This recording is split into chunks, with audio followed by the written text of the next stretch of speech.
आगे बढ़ेंगे और अब बात करेंगे आजादी के अमृत महोत्सव के तहत। आपको बताएं कि वाराणसी में अखिल भारतीय राज्य भाषा सम्मेलन कॉन्फ्रेंस का इनेकाद किया गया। इस कन्वेंशन में मरकजी वजीर दाखिला अमित शाह और सीएम योगी आदित्यनाथ ने शिरकत की। आपको बता दें कि कन्वेंशन से खिताब करते हुए योगी आदित्यनाथ ने आजादी की जंग में हिंदी के किरदार को उजागर किया। अमित शाह ने कहा कि हमें राजभाषा को फरोग देने की जरूरत है। उन्होंने कहा कि हिंदी या किसी दीगर जबान में इख्तिलाफ नहीं रहा है।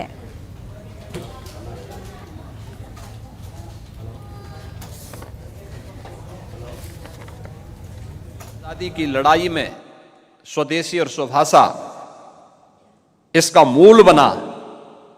आपने देखा होगा यह अखिल भारतीय लड़ाई एक साथ एकजुट होकर के राष्ट्रपिता महात्मा गांधी के नेतृत्व में आगे बढ़ता हुआ गया और देखते ही देखते कुछ समय के अंदर भारत स्वाधीन हुआ।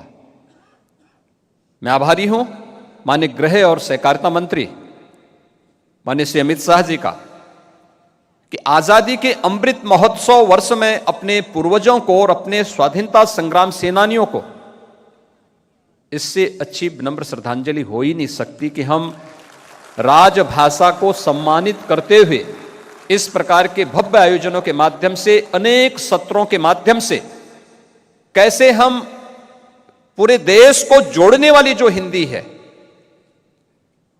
उसको फिर से वह मंच दें, जैसे सरदेव अटल जी ने कभी यूएन के मंच के माध्यम से, संयुक्त राष्ट्र संघ के मंच के माध्यम से जिन्होंने एक आवाज दी थी, जैसे आदरणीय प्रधानमंत्री जी सदैव प्राथमिकता के आधार पर वैश्विक मंच पर जिसका उद्घोष करते हुए जिस भाषा के माध्यम से अपनी अभिव्यक्ति को और ये राजभाषा को गति देने का जो जरिया है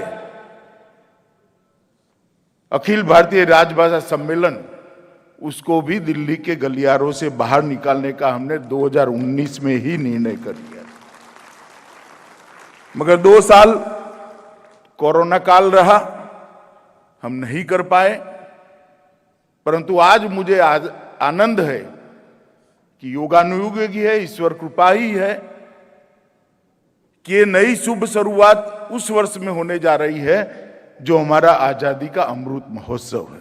हिंदी और हमारी स्थानीय भाषाओं के बीच में कोई अंतर्विरोध नहीं है। हिंदी सभी स्थानीय भाषाओं की सहेली है, सखी है और सखियों के बीच में कभी अंतर्विरोध नहीं। बच्चे चाहे किसी भी माध्यम में पढ़ते हो, घर के अंदर अपनी भाषा में इनसे बात करिए, उनका आत्मविश्वास जगाइए, अपनी भाषा बोलने के लिए जो झिझक है उसके मन से एक बार निकाल दीजिए।